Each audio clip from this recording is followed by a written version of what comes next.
El día de la hispanidad, el 12 de octubre no hay nada que celebrar. Pasando 3 kilos del desfile militar, mi fiesta nacional, lunes de carnaval. Sintonia de Radio Clara, lliure directe, espai que dediquem a les entrevistes, a la vostra participació. I anem a començar ja amb el divendres de tertúlia. Anem a començar pendents d'una telefonada per tractar de traure la roda de premsa de convocatòria de la manifestació del 22 d'octubre contra l'ampliació del Port de València, però anem a presentar-vos, de moment, a la gent que tenim ja així preparada per xerrar, per parlar. Tenim a Antonio Pérez Collado, company de la CGT i de l'Ateneu Llibertari al Margen. Bon dia, Antonio. Hola, bon dia. Bon dia. I tenim a Àlex Corrons, analista polític, també així amb nosaltres, també ja preparat. Àlex. Hola, bon dia, què tal? Bon dia. I en breu esperem tindre també a Jaime Paulino, professor de secundària amb nosaltres. De moment no està. I anem a començar la tertúlia. I per començar el primer tema, anem a posar un monòleg que ens ha enviat Àlex. Àlex, ¿quieres presentarlo? Sí, bueno, es un monólogo de un buen amigo que se llama Pau Sat, en las redes sociales podéis encontrarlo, y es un tío que tiene mucho carisma para... Y aparte lo que escribe es magnífico, ¿no? Bueno, ya lo vais a poder escuchar. Ninguna presentación va a ser tan fiel a lo que podéis comprobar por vosotros mismos. Así que adelante con ello. Doncs allà anem. El primer tema que tractarem serà parlar d'hispanitat i també de l'enquesta sobre la monarquia. Però anem a escoltar este monòleg. A ver, ahí va. España, mi España, con ñ de España, una gran nación llena de españoles, muy españoles y mucho españoles, casa del flamenco y el pasodoble, de la tapa y la caña, de las mejores playas y las más bonitas montañas, España, mi España, con ñ de España, un país de cultura y hermosas tradiciones como son la de acosar y torturar con saña hasta la muerte en una plaza o en el monte a un animal que por más que plañe debido a su espalda apuñalada, aseguran los expertos que no sufre, que no se le hace ningún daño, pues ha tenido una vida de ensueño y la obra se ha ejecutado con maña. Además, hay que aplaudir la hazaña al ser sin ella extraño ver ejemplares vivos, pues la especie se habría extinguido. Así que venid a ver mi España con ñ de España, pillaros una buena moña y quedaros de fiesta hasta toda la noche y la mañana, daros un buen baño en nuestras playas donde hará buen tiempo hasta otoño y por favor, dejad vuestro dinero para que podamos aguantar el resto del año, que pueda comer el licenciado que no huye de España con ñ de España y sobrevive sirviendo cócteles de piña, carajillos de coñac y cañas en verano. Venid, plantad vuestro truño y quedaros bien a gusto. Ya se apañará España con ñ de España, pañuelo de un solo uso. Y es que España es pañal del resto del mundo, culo de Europa y vende su dignidad a un precio justo. Pero tranquilos, españoles, siempre nos quedará el 12 de octubre, fecha señalada por el descubrimiento de tierras lejanas de las que nos autoproclamamos dueños, no sin antes luchar con valor y empeño, masacrando lugareños, acabando con pueblos enteros, matando hombres, mujeres y niños y esclavizando al resto. Sociedad y culturas hechas añicos, cañones contra palos. El juego estaba amañado, pero miramos hacia otro lado, autoengañados, recordando con añoranza el poder que teníamos antaño, nuestro imperio de tiempos pasados, siempre por el sol bañado. Y es que si no nos gusta la historia de nuestra España con ñ de España, pues ¿qué le vamos a hacer? ¿La cambiamos o la olvidamos? No vamos tampoco a reabrir viejas heridas del pasado. ¡Qué peñazo! ¿Para qué desenterrar los cuerpos de familiares apiñados, recordar los nombres de los cientos de miles de encañonados, admitir y juzgar las torturas de Billy el Niño y tantos otros que han muerto condecorados? ¡Qué coñazo! Pero si estamos bien, España con ñ de España va bien. Ya acabó la dictadura, pongamos fin a esta maraña de habladurías que no hacen más que causar riñas y alabemos a su señoría el rey, seña de identidad de la democracia, un madrileño más que ama su España con ñ de España, campechano, que curró de albañil años y años, que fuma caliqueño, que se sacó la carrera en la viña vendimiando y conoce la tiña de primera mano, que las monedas llevan acuñado su rostro, sí, pero porque paga el doble de impuestos que el resto, sucesor de Francisco Franco, lideró un proceso de transición lento, acompañado de las alimañas de la peor calaña de España con ñ de España, pero Esto último es un secreto conocido por todos, pero guardado como oro en paño. Son verdades como puños que nos resulta extraño mencionar, pues han acabado sepultadas por la roña más falaz. Son verdades en lo insondable, enterradas bajo tierra, en lo más profundo, en las cotas más bajas. Pero porque arriba España, coño, viva España, con ñ de España, la España de cuñados licenciados de bar liderada por gañanes con títulos falsificados, porque solamente el pobre se debe esforzar, país no apto para soñadores sin dinero, que gana millones vendiendo armas al extranjero y prohíbe la venta de marihuana, donde cada semana se conoce al menos un caso nuevo de víctimas de violencia de género, donde cada vez hay más abandono escolar y puedes encontrar salones de juego a la salida de los colegios, de donde huye el talento y se acoge al turista ebrio, de donde se acoge el turista ebrio y se persigue al refugiado que no se ha ahogado, hogar del pícaro que va de impuestos, país de pandereta, de puertas giratorias, con miles de muertos en sus cunetas, país sin memoria, y un larguísimo etcétera de problemillas sin importancia que realmente no son de nuestra incumbencia. Pues lo que de verdad debería remover nuestra conciencia es tener el sentimiento que a todo español de bien acompaña. ¡Que viva España! Bé, amb este monòleg volíem començar esta tertúlia i, com dèiem, el primer tema, parlar de la hispanitat i també d'aquesta enquesta al voltant de la monarquia que han realitzat alguns mitjans independents. De tot això anem a parlar. ¿Empiezas tú, Alex? Bueno, después de lo que ha dicho, lo que dice Pau en este monólogo, está muy bien explicado, ¿no? Lo de la monarquía en este país, pues es como una especie de una de las cosas, ¿no? Que tenemos aquí como muy pendientes de ver qué pinta, ¿no? Qué pinta en todo esto la monarquía, y luego, pues bueno, hacer encuestas sobre la monarquía está bien, pero bueno, no sé hasta qué punto en realidad hay cosas que no se deben de decidir, ¿no? O sea, es decir, que alguna persona herede un trono, que sea el jefe del Estado y tal, yo creo que no tendría que tener ni siquiera un debate. O sea, es decir, directamente eso es todo lo contrario a cualquier avance en cuestiones democráticas. Por lo tanto, la monarquía no debería de existir, evidentemente.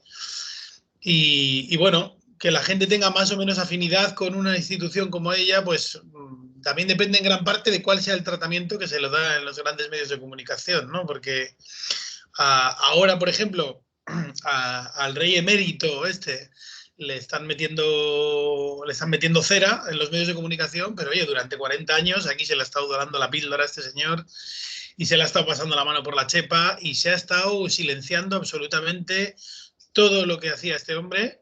Y con honrosas excepciones de algunas personas que han denunciado públicamente en su momento a Juan Carlos de Borbón, el resto de medios de comunicación han estado callados, y no solamente eso, sino haciendo propaganda favorable a la institución y al propio monarca, ¿no? Cuando todos sabían perfectamente que este tipo era un comisionista, era un comercial, en definitiva, de las grandes empresas del IBEX, que se iba a buscar los dólares, los petrodólares saudíes, etcétera, y que es un tipo que ha vivido a cuerpo de rey, nunca mejor dicho, ¿no?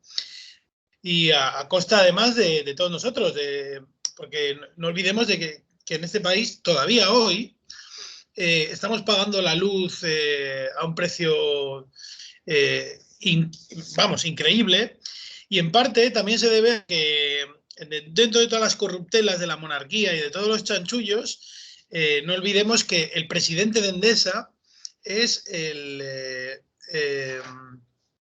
señor Prado, ¿no? Que es el heredero directo del que era secretario del rey, Prado y Colón de Carvajal.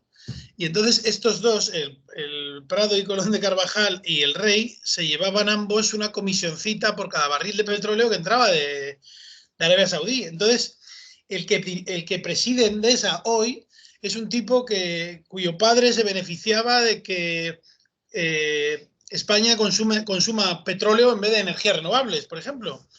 Porque claro, si producimos la energía con renovables, esa comisión pues ya no se la estarían llevando estos señores, ¿no? Entonces, veamos hasta qué punto puede tener afección todos estos chanchulleos y todas estas corruptelas. Pero en definitiva, aunque el papel del jefe del Estado en este caso no hubiera estado manchado por toda la corrupción por la que ha estado, etcétera, me parece que el debate profundo de sobre si necesitamos una monarquía o no es que evidentemente no, porque aunque fuera un rey honesto, honrado o lo que fuera, me da exactamente lo mismo. Es decir, no hay ningún sentido en el que tengamos una jefatura del Estado hereditaria. Es una cosa anacrónica, ¿no?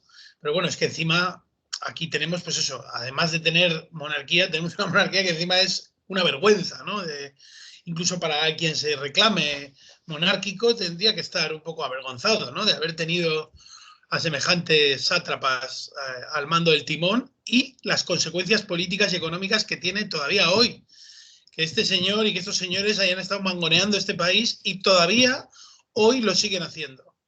Y la prueba la tenemos en que el gobierno de España actual ni siquiera se atreve a coger y decir, oiga, a coger el toro por los cuernos con el tema de las eléctricas y todo el mamoneo que hay. Es tremendo, ¿no? Me parece increíble que todavía estemos así. Anem a saludar ja a Jaime Paulino, profe de secundària, el tenim així amb nosaltres. Jaime, bon dia, buenos días. Buen día, ¿se me escucha bien? Se te escucha perfecto. Si hay un poco de eco, no sé si se puede mejorar. No sé si a lo mejor si me acerco esto un poquito más a la cara, ¿se escucha mejor ahora? Sí. Sí. Vale. Antonio, ¿qué decimos de la hispanidad y de la encuesta sobre la monarquía? Son los dos temas juntos. ¿No? Empiezo por la encuesta. Bueno, las encuestas hay que tomarlas con la reserva que se deben tomar esas cosas, ¿no? Como las medicinas y todo eso. Depende mucho de quién la hace y de qué se pregunta, ¿no? Yo no dudo de que sea justa y refleje la realidad de lo preguntado, ¿no? De todas formas, se reconoce que ha participado... Bueno, no que ha participado menos gente, que la gente se implica menos, que ha habido menos decisiones claras, hay más abstención y más indiferencia, ¿no? No obstante, está claro que la mayoría de esta encuesta ha votado por la República, ¿no? El 39 y por la monarquía el 31. También hay que tener narices para seguir siendo monárquico en los tiempos que estamos, ¿no? Pero quiero decir que para mí es una encuesta más y tampoco es mi campo de batalla, ¿no? Supongo que se puede no ser de ninguna de las dos tendencias, ¿no? Igual que lo del Madrid y lo del Barça, se puede ser otra cosa. Yo, desde luego, tampoco me entusiasmo por la República, ¿no? Visto que hoy el 90 y tantos % de los estados del mundo son repúblicas. En América, por ejemplo, no hay ninguna monarquía. Y mira si hay algunos asuntillos allí peleagudos, ¿no? Países vecinos que son repúblicas, pues sus presidentes también están implicados en escándalos, en corruptelas y tal, ¿no? Como alguno que acaba de venir por aquí. Es decir, la monarquía imagino que es una institución anacrónica de otras épocas que supongo que van a ir desapareciendo las pocas que quedan, ¿no? En algunos sitios como Noruega pues también están ya pensándolo, pero bueno, allí van más tranquilos y no se lo toman tan a pecho como aquí.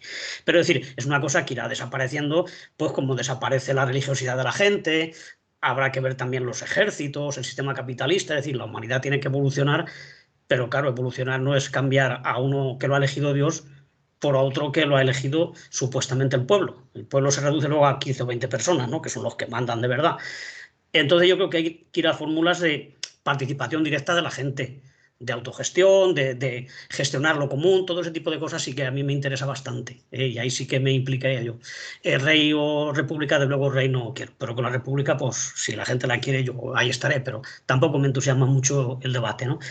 En cuanto a la de hispanidad, pues bueno, pues también es un tema que está muy de moda. Si hay algo que uno de los españoles es estar contra España, ¿no? Es el país donde más crítica hay a su propia esencia o costumbres y todo ese tipo de cosas, ¿no?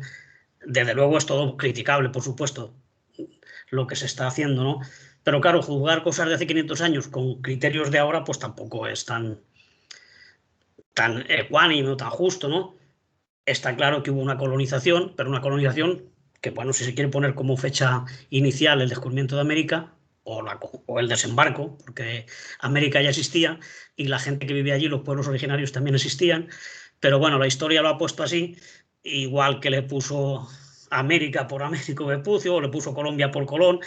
Bueno, podemos cambiarlo todo, pero no sé yo hasta qué punto este debate es justo, ¿no?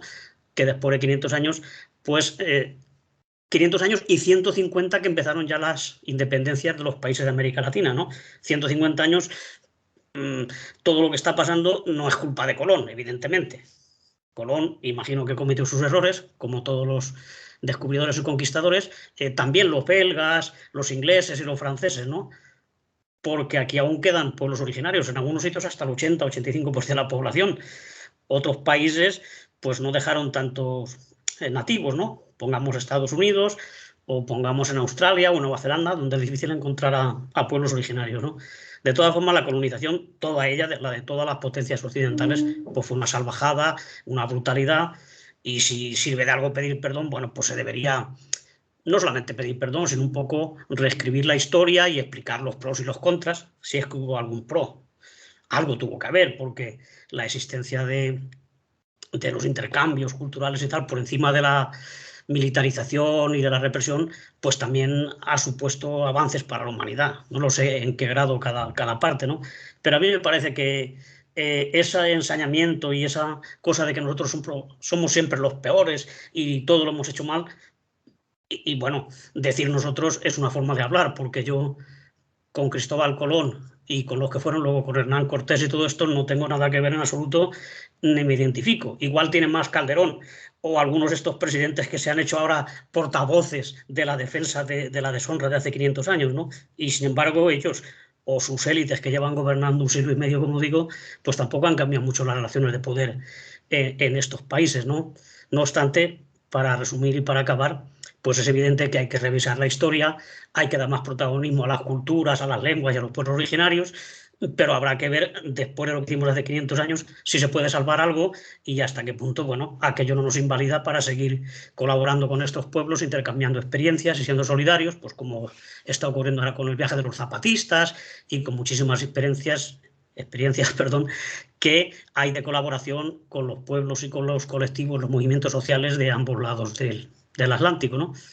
En fin, como revisión histórica está bien, y puestos a tirar estatuas, habría que seguir tirando estatuas, ¿no? No solamente las de Colón. Jaime. ¿Qué cuento? ¿Qué cuento? Porque es que creo que da para estar hablando horas con esto, ¿eh? Ostras, monarquía y soberanía hereditaria, ¿qué hacemos con la historia, la cultura de los pueblos? ¿Cómo se gestiona todo esto? ¿No? Es difícil. Pues voy a empezar por la hispanidad, ¿no? Creo que es la cosa clave. Yo creo que hay una distinción que es coherente, que se ha hecho muchas veces y que tiene que ver con la diferencia entre historia y memoria. La historia es una cosa que hacen los historiadores y que tiene que ver con estar contrastando documentos. Y la historia, siempre que aparece un documento nuevo, permite una interpretación distinta, permite integrarse dentro de un relato distinto, pero la historia es una ciencia. Es una cosa precisa, o trata de ser lo más precisa posible. Ante un hecho histórico puedes, por ejemplo, detectar una falsificación. Puede llegar un tipo como, no sé, digamos, Pío Moa o tantos historiadores fake de estos que estuvieron de moda hace unos cuantos años, y decir, pues yo qué sé, cosas como que la guerra civil comenzó con la revolución de Asturias, por ejemplo, que es una de las cosas que se han dicho. Bueno, tú coges, observas cuáles son los documentos, analizas y siempre puedes decir que eso que se ha dicho es mentira. Es decir, la historia es susceptible de ser discutible en términos de ciencia dura, en términos de si un documento es falso o no lo es, en términos de si usted ha sacado eso de un documento que existe o el documento se lo ha inventado, o se ha inventado esa parte dentro del documento. Es decir, la historia es una disciplina que es capaz de detectar falsificaciones, siempre y cuando haya un criterio y un rigor documental suficiente que permita detectar y comparar. Ahí no tendría que haber ninguna discusión. Cuando estamos hablando del Día de la Hispanidad, no estamos hablando de historia, estamos hablando de otra cosa. Estamos hablando de cómo procesamos ese relato y lo convertimos en algo propio. Es algo que entra dentro de los cánones de la memoria. Aunque no tengamos memoria de lo que pasó hace 5 siglos, o 5 siglos y 30 años ya, sí que podemos tener un relato institucional, celebrable, al respecto de todo esto. Un relato personal, un relato en última instancia político. La política se hace con nuestros recuerdos y con nuestras experiencias, con nuestras creencias, con lo que pensamos y compartimos.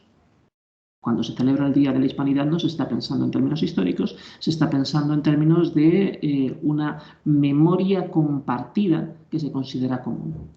¿Qué es lo que pasa con esa memoria compartida? Pues que si tú acudes a ver qué es lo que significa el desfile del Día de la Hispanidad, con lo que te encuentras es con básicamente la aglomeración más unánime de fascistas y extremaderechistas que puedan encontrarse en este país. Es decir, que hay un pequeño problema a la hora de identificar eso como un elemento que sirva como relato compartido, que sirva como elemento de unificación, porque puestos a congregar y puestos a hacer celebrables, parece que solo es celebrable por una parte, ya no digo si mayoritaria o minoritaria, pero desde luego una parte de este país. No es un relato común, no es un relato común.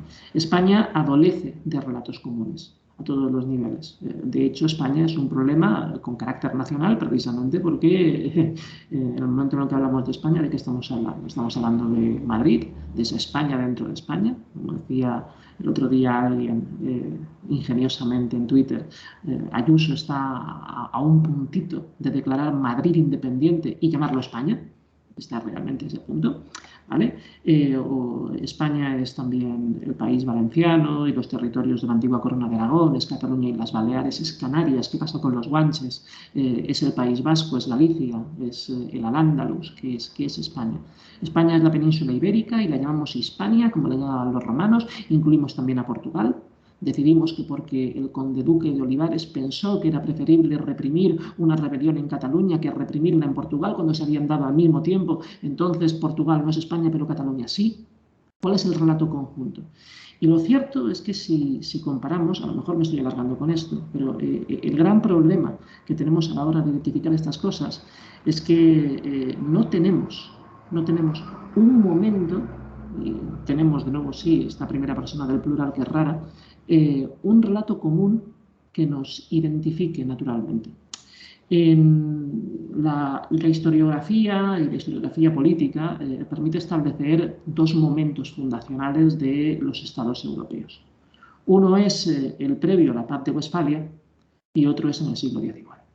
En el previo a la Paz de Westfalia o con la Paz de Westfalia, lo que se establece, vinculado directamente con la monarquía, es que los territorios dejaban de ser la herencia de los reyes para pasar a ser fronteras más o menos estables. Es decir, que si al rey de España le tocaba, por herencia de su tío abuelo, un territorio en Flandes, no podía ir y quedárselo, porque eso entraba dentro de las fronteras territoriales de otro país. Era una forma de equilibrio diplomático, de balance of power, ¿no? Dentro de la Europa, que era el mundo realmente de la época, de equilibrio global dentro de la época, para que no nos matásemos los unos a los otros, ¿no?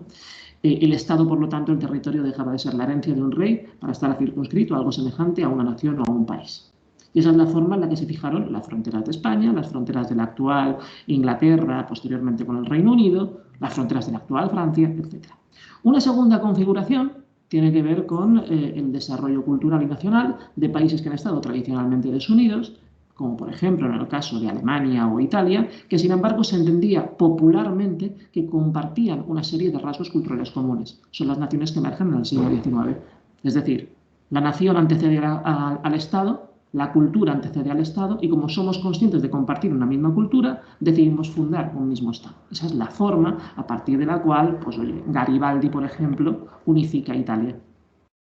Al servicio de un rey, por supuesto. ¿Qué es lo que pasa con los países que no tienen esa tendencia a pensarse a sí mismos desde la cultura hacia el Estado? Como son los países que se configuran antes de la Paz de Westfalia o durante ese periodo. Pues que prácticamente todos ellos, menos España, tienen algún acontecimiento fundacional con carácter revolucionario. La independencia de Portugal, la Revolución Francesa, la gloriosa Revolución Inglesa. Hay un momento en el que el pueblo emerge de alguna forma, se vuelve triunfante y eso unifica popularmente el deseo de autogobierno. Y en España, todos los intentos de autogobernarnos han fracasado históricamente. Lo cual significa que la única apelación real que ha existido, el único relato más o menos constituido de qué es España, es el que tiene que ver con la monarquía hereditaria. Y puestos a celebrar la hispanidad, no tenemos otra ocurrencia que estar celebrando pues, ese primer principio de conquista cristiana, providencial y evangelizadora del continente suramericano. Es un disparate y es una locura. Y es una locura que tiene directamente que ver con el hecho de que no tenemos, o no hemos construido, o hemos fracasado a la hora de construir, como pueblo, como Estado, como país, como nación, un relato unificador que sea coherente. Aquí una alternativa. Puestos a pensar en América y en lo que nos une, que me parece perfectamente razonable que se haga, podemos hacerlo desde dos tópicos. O bien, el tópico imperial castellano, llegamos allí para evangelizar y a partir de ahí compartimos las cosas, y que no sea criticable porque es que eran otros tiempos, es el actual y es una porquería.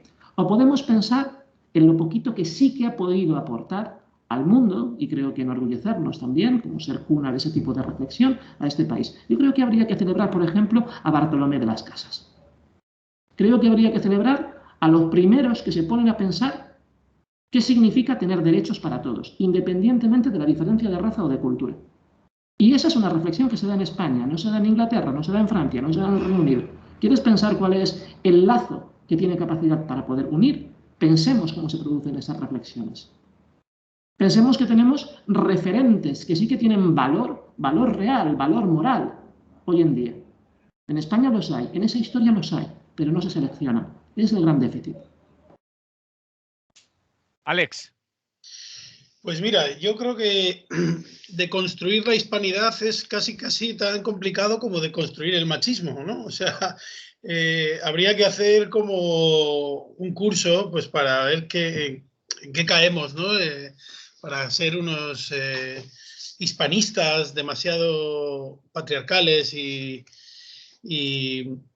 no sé, tengo la sensación de que antes, este día de la hispanidad y tal, antes creo que en la época del franquismo se llamaba el Día de la Victoria, ¿no? Si no me equivoco, ¿no? Corregidme si me equivoco, pero era el Día de la Victoria y además, claro, aunque ahora le hayan cambiado de nombre, no deja de ser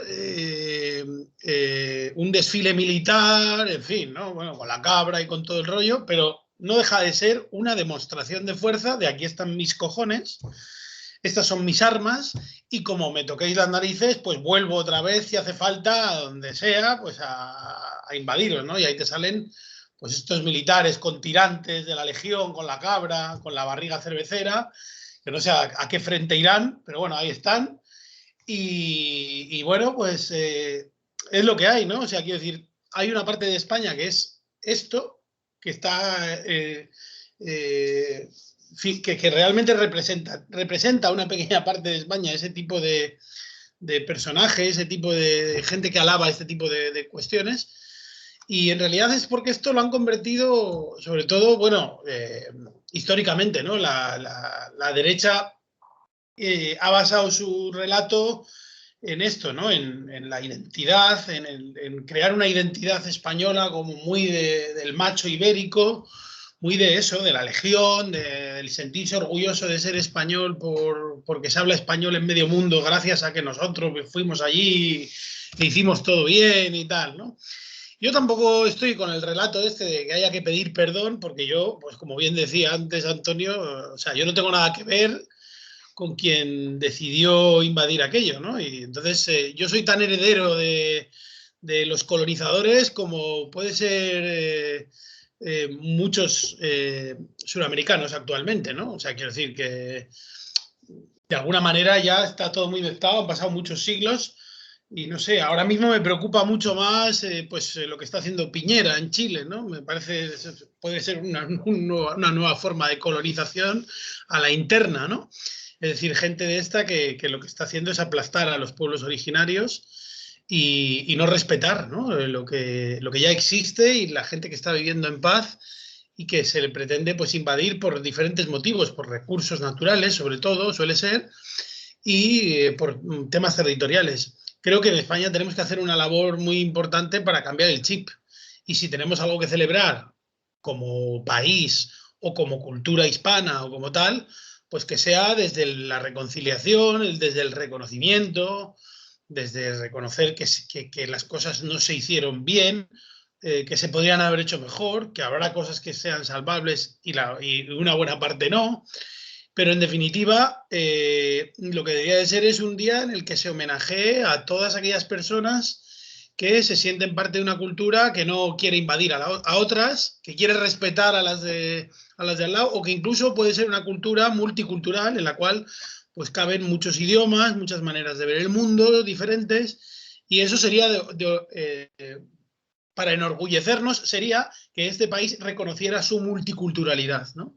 Y que en un día de que se celebra pues el Día de la Hispanidad se reconociera que dentro de la hispanidad pues caben muchos mundos, ¿no? Que cabe un musulmán, que cabe una persona que habla en euskera, que cabe una persona católica o una agnóstica o una anarquista, ¿no? Porque parece que, ¿no? O sea, tiene que caber todo y desde esa diversidad pues podríamos celebrar otras cosas, ¿no? Y no sé, se me ocurre, ¿no? Y no sacando militares a la calle y los tanques y los aviones y tal y todo el rollo, ¿no? Y bueno, pues que si nos falta mucho para llegar a ese escenario, pues sí, porque la política se ha convertido en una especie de escenario de campo de fútbol. Es decir, la gente se hace de un partido político como quien se hace del Madrid y del Barça, y entonces se establece, uno cuando ve a los políticos debatir en el Parlamento, no están la gente, la población en común, no tiene la sensación de que están resolviendo los problemas comunes del ciudadano de a pie. Tiene la sensación de que están midiéndose a ver quién la tiene más larga, a ver quién se da el zasca más profundo, quién lanza el tuit más ingenioso para desacreditar al otro. O sea, estamos en la guerra en contra de, en vez de estar todo el mundo pues remando a favor de que las cosas vayan mejor, etcétera. O sea, yo cada vez tengo más la sensación de que la desafección de los partidos políticos, del Estado y de las instituciones va más porque es más un circo que otra cosa. Y ojo, estoy diciendo esto comparándolo con otros países, ¿no? En los que a lo mejor, bueno, no deja de haber una democracia liberal al uso, en que el pueblo tiene un poder muy limitado realmente. Eso pasa prácticamente en todos los países. Pero claro, aquí hay un plus de espectacularización, de falta de sentido común, de no resolver los problemas. Ahora, por ejemplo, lo que estábamos hablando antes, el tema de la luz. Pero es que estos señores no son capaces, ninguno, de coger y ponerle límites a todos estos sátrapas de las eléctricas. Que sale el PNV ahora diciendo, no, cuidado con las eléctricas. Pero el PNV, pero ustedes, ¿a qué vienen aquí? ¿A qué vienen aquí? ¿A defender a las eléctricas? Pero defiendan a sus votantes. ¿Qué pasa? ¿Que sus votantes no pagan la factura de la luz? Pero coño, ¿qué es esto, no? O sea, estamos moviéndonos en unos parámetros de que vemos a un político defender a las eléctricas en un parlamento y a nadie se le cae la cara de vergüenza. Y el PSOE pues está así mirando como de perfil, no, bueno, tal, las eléctricas. ¿Pero qué coño las eléctricas? Si estos señores están utilizando la red eléctrica y han pagado los impuestos de nuestros abuelos. Que no nos jodan. O sea, quiero decir, ya vale. O sea, a estos señores se les ha privatizado y se les ha regalado la manera de hacer negocio. Y ahora encima quieren que hacer lo que les salga de las narices y crear ahí un oligopolio terrible. Antonio, habías levantado la mano. Sí, quería decir algunas cosas, pero la he levantado justamente con el tema del el horrible y deberíamos olvidar el Día de la Victoria. Era el 1 de abril. El 1 de abril, y luego cerca de esa jornada empezaron a hacerse los desfiles militares aquellos, donde el caudillo estaba allí. Sí, el 12 era allí presidiendo todo. Y el 12 era el Día de la Hispanidad. De la Hispanidad, Día de la Raza también la llamaban, ¿no? Sí, es que tiene también unos nombres, normal que levante tantas sospechas, ¿no? Claro, y lo que pasa en este país, que lo hemos comentado al hablar de otros temas, es que no hubo una ruptura con la dictadura, con el pasado, ¿no? Es decir, ha habido una reforma, entonces ni se depuraron los cuerpos represivos, no se mejoró ni se democratizó la judicatura, es decir, y con esto de las fechas históricas ha pasado lo mismo. Heredaron esto y dicen, bueno, ¿qué hacemos? Pues le cambiamos de fecha o le cambiamos de nombre, pero no se ha revisado todo aquello. Claro, entonces lo que ocurre aquí es que tanto lo de España como la bandera, como los símbolos, después de 40 años, pues parece que se lo habían apropiado un sector de la sociedad, ¿no? Digamos, los fascistas, ¿no? La derecha, y sigue siendo así, ¿no? Entonces parece que es una cosa exclusiva de ellos. Por tanto, pues es complejo que si no se cambia y se busca otras fechas o otros símbolos que unifiquen a todo el mundo y que no tengan connotaciones fascistas ni militares, pues no vamos a avanzar, ¿no? Y en ese sentido, pues es lo que pasa con la fecha esta. Claro, si ya levantaba recelos lo de hispanidad o lo de la raza, si ahora encima le metes un desfile militar y llamas fiesta nacional, con las suspicacias que hay aquí con lo de nacional, porque unos son más nacionales que otros, o una nación sí y la otra no. Es decir, no han acertado al juntarlo todo en el 2 de octubre. Entonces yo creo que, pues sí, habría que, al hilo de lo que se está diciendo, buscar otros acontecimientos, otras figuras mucho más respetables y más unitarias que nos pudieran identificar tanto a todos los pueblos de la península como la relación que, aunque fuera consecuencia de una conquista militar, bueno, pues durante 5 siglos se ha mantenido con toda América del Sur y América Central, ¿no? Y con otros países, pues más o menos, ¿no? Es decir, que todo eso habría que revisarlo. Entonces, pues mantener la fecha más o menos como estaba antes, cambiándole solamente el día en que se hace el desfile militar, yo no creo que haya que hacer desfiles militares, ni siquiera que haya que tener ejércitos, ¿no? Pero claro, justamente ponerlo en el día donde quieres conmemorar otra cosa, pues ha contribuido a que se quede como un espectáculo para la gente que no sale de Madrid porque tiene que quedarse ahí para ir allí a gritarle al presidente del gobierno o para lucir pegatinas y cosas con la bandera, algunas incluso con águila todavía, porque la gente normalmente aprovecha el puente para irse de vacaciones, ¿no? Entonces, pues asistimos a espectáculos bastante deplorables todos los años, ¿no? Y entonces, pues yo creo que habría que buscar una forma de recuperar un poco lo cultural, lo de la solidaridad, lo de la convivencia con los pueblos de aquí, de Iberia, y también con los de América Latina, porque nos unen muchas culturas, ¿no? Y eso pues será discutible, no será, pero bueno, como estamos diciendo, son 500 años, ¿no?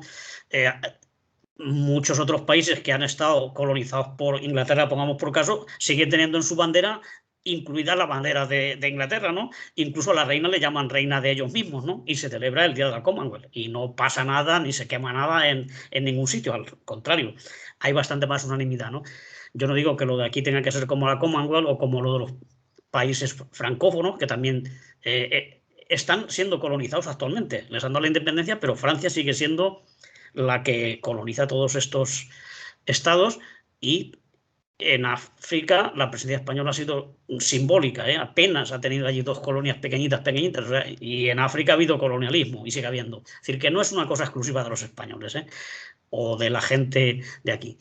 Aquí hay menos adhesión a los principios básicos del movimiento, entonces suele haber más crítica, nos gusta más criticarlo todo, que yo creo que eso está bien, pero habrá que tener algo positivo, no somos los peores en todo. Ahora con esto de la pandemia también se aprovechó al principio para decir los que peor lo están haciendo. Bueno, pues seguramente no han hecho mal todos los gobiernos, pero el de aquí no ha sido el peor, porque ha habido situaciones mucho más deplorables y que han evolucionado peor. El tema de lo de las vacunas y todo esto, es decir, que no todo se hace mal aquí, ni el deporte nacional tiene que ser criticar todo lo que aquí hacemos, ¿no? Salía en el monólogo que hemos hecho al principio, el flamenco. El flamenco no es malo en sí, es una música muy buena y que está subiendo, ¿no? Y los toros es una cosa que cada vez tiene menos apoyo, ¿eh? La gente ya no va a las plazas y cada vez hay muchísimas más personas, sobre todo jóvenes, que están en contra del maltrato a los animales. Es decir, que hay señas de identidad que las tenemos como castizas o como eternas de España, pero algunas ya no son realidad más que para un pequeño reducto de personas. Es decir, que sí que se están cambiando las cosas y sí que alguna cosa buena tenemos que hacer. No todo va a ser malo, ¿no? Jaime, ¿quieres añadir algo de este punto? Pues es que creo que Antonio estaba diciendo algo que era muy interesante. El principal problema a la hora de celebrar la fiesta nacional, el Día de la Hispanidad, tiene que ver con un delirio imperial. Y el gran problema es en lo que quería apuntar yo antes, ¿no? En el hecho de que el único relato realmente existente de qué es España, y este es el gran problema de qué es España, es el del imperio providencial, el imperio por la gracia divina. El hecho de que España es, bueno, como se decía durante el franquismo, incluso antes creo, ¿no? La reserva espiritual de Occidente. ese carácter ultramontano de ser más Roma que Roma, de ser más papistas que el Papa, de ser los últimos que en última instancia tienen capacidad para poder estar resistiendo los envites destructivos y antiespirituales de el progreso y la modernización, ¿no? Porque se siguen manteniendo todavía en una visión de lo sacro. Quien sostiene que el destino de un país es sagrado justifica sus tropelías imperiales.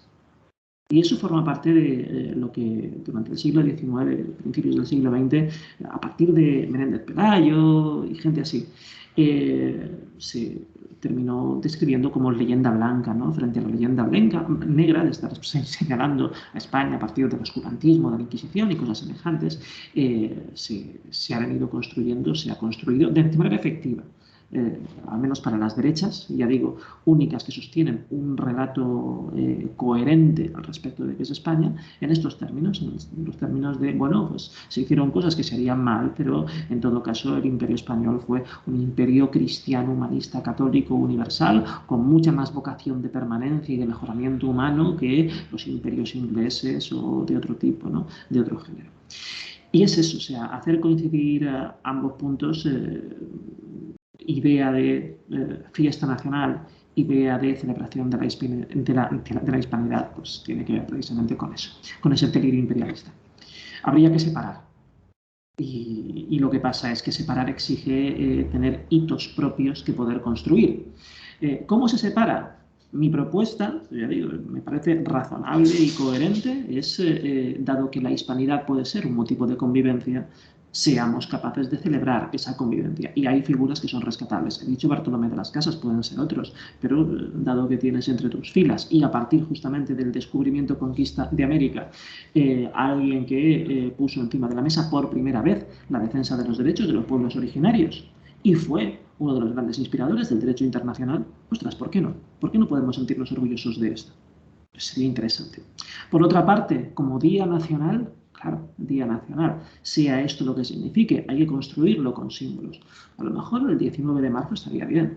Pensando en España, luego que cada uno se monte la película como considere oportuno, porque España es un problema nacional, pero si hay algún hito nacional que puede ser significativo, oye, a lo mejor es la primera constitución liberal que salió en este país y que dijo simplemente la soberanía no está en el rey y no se hereda familiarmente, sino que está en el pueblo.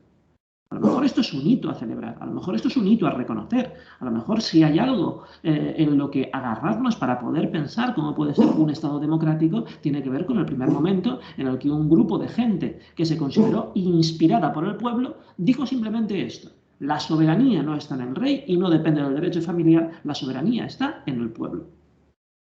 Este sería un buen principio, la Constitución de Cádiz, ¿por qué no?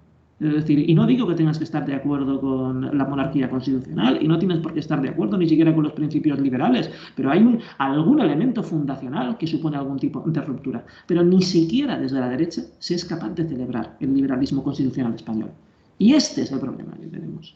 El problema que tenemos es, en última instancia, de cara al conservadurismo español, que forma parte también de una buena parte significativo en la población española, muy significativo, es que no hay forma de pensar el freno al miedo revolucionario y que las cosas cambien demasiado y me quiten la casa en la playa o cosas de estas características, sino es a partir de la figura del monarca.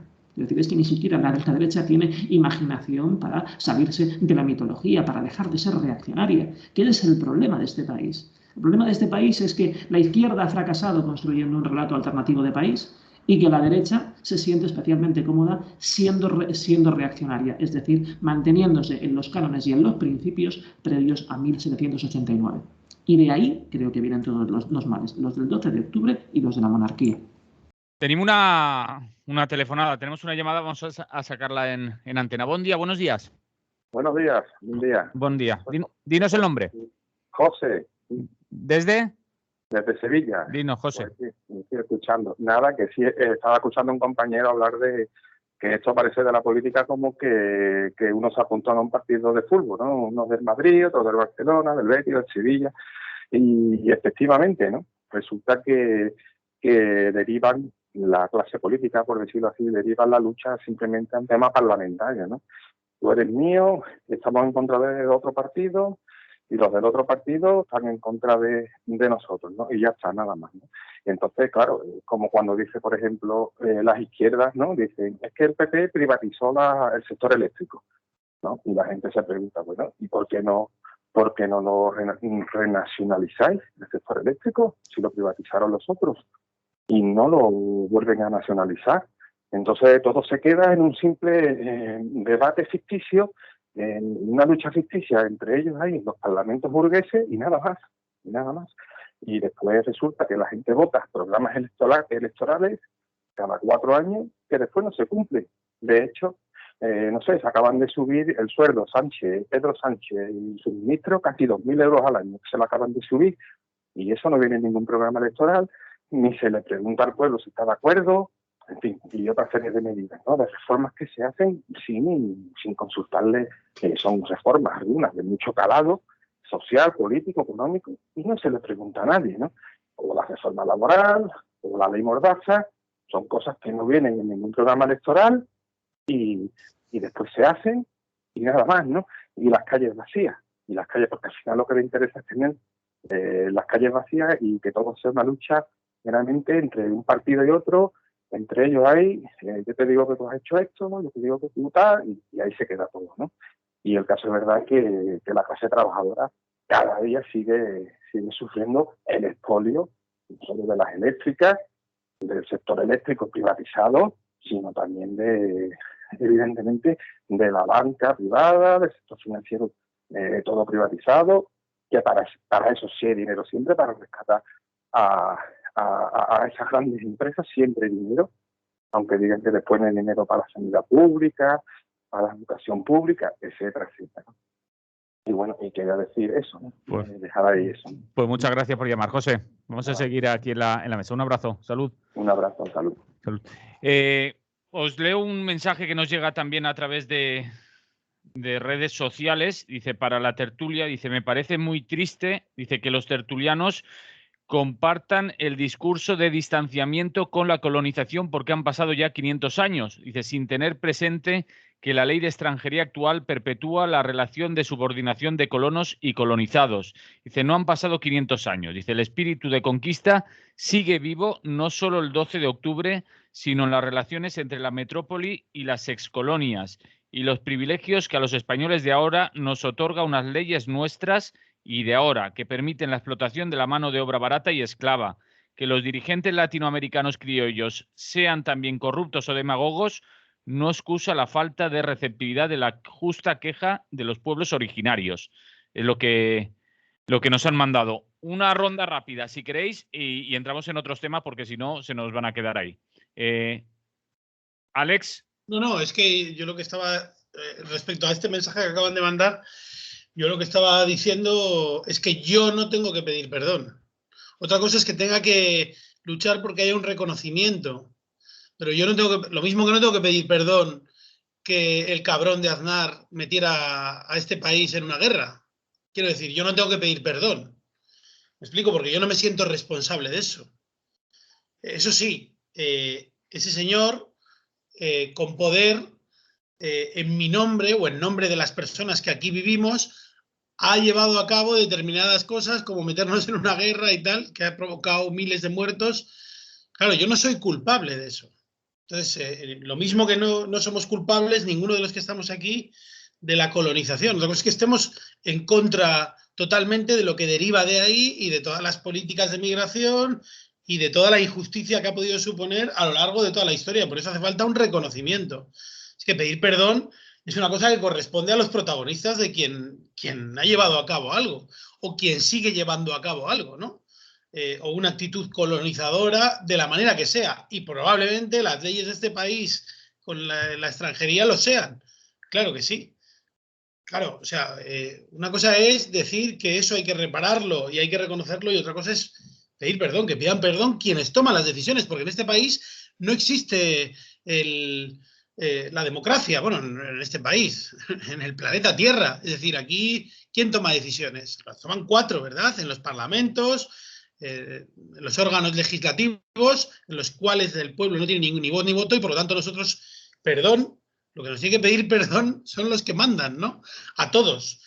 a los colonizados y a los que estamos subordinados a lo que digan ellos que tenemos que hacer o que tenemos que obedecer.